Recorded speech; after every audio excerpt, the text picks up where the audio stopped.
నా స్వార్థం వల్ల వ్యక్తిగతంగా నేను ఎదిగిపోవాలి, నా కోరికల్లో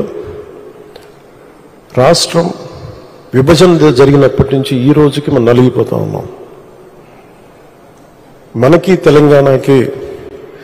తెలంగాణలో మనం దాదాపు 3వ వంతున్నాం అభివృద్ధిలో. సంతోషం, మన తోటి తెలుగు రాష్ట్రం ఆనందం. మనం పోటీ పడాలి, ఎదగాలి అంటే అనుభవం, పొలిటికల్ ప్రాసెస్లో అనుభవం ఒకటి చాలా చాలా కీలకమైంది. తెలివితేటలు ఉండొచ్చు, అన్నిటికంటే కూడా అందరినీ సమన్వయపరిచి, అందరినీ ఆకట్టుకోగలిగి, అందరినీ ఒక దారిని పెట్టగలిగి, కొంత మెత్తదనంతో మందలిస్తూ, కొన్నిసార్లు గట్టిగా చెప్తూ, అలాంటి నాయకుడు వెంట ఆయన నాయకత్వంలో మేమందరం పనిచేయటం నాతో సహా చాలా చాలా నాకు ఆనందంగా ఉంటుంది. ఇలాంటి గడ్డు పరిస్థితుల్లో డబ్బు లేదు మనకి. రాగానే ఛార్జ్ తీసుకోగానే ఇవన్నీ ప్రోటోకాల్స్ ఉంటాయి, కానీ లోపల ప్రోటోకాల్స్ దగ్గర డబ్బులు లేవు లోపల.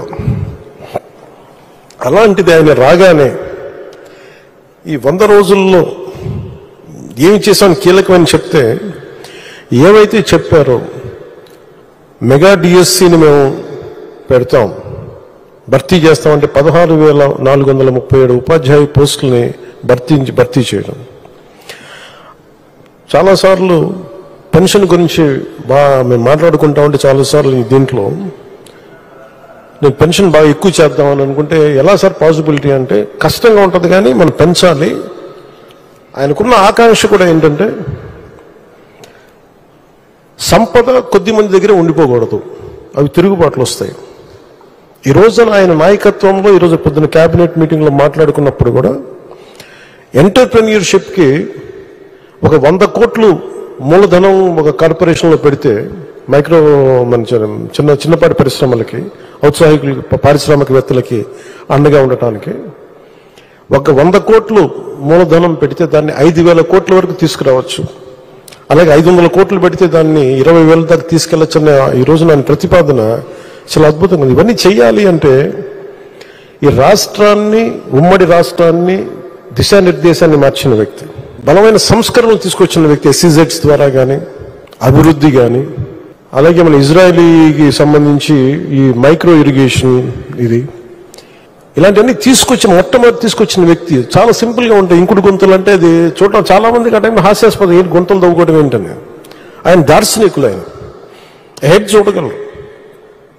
దానికి చాలామంది మేధావులతో మాట్లాడాలి.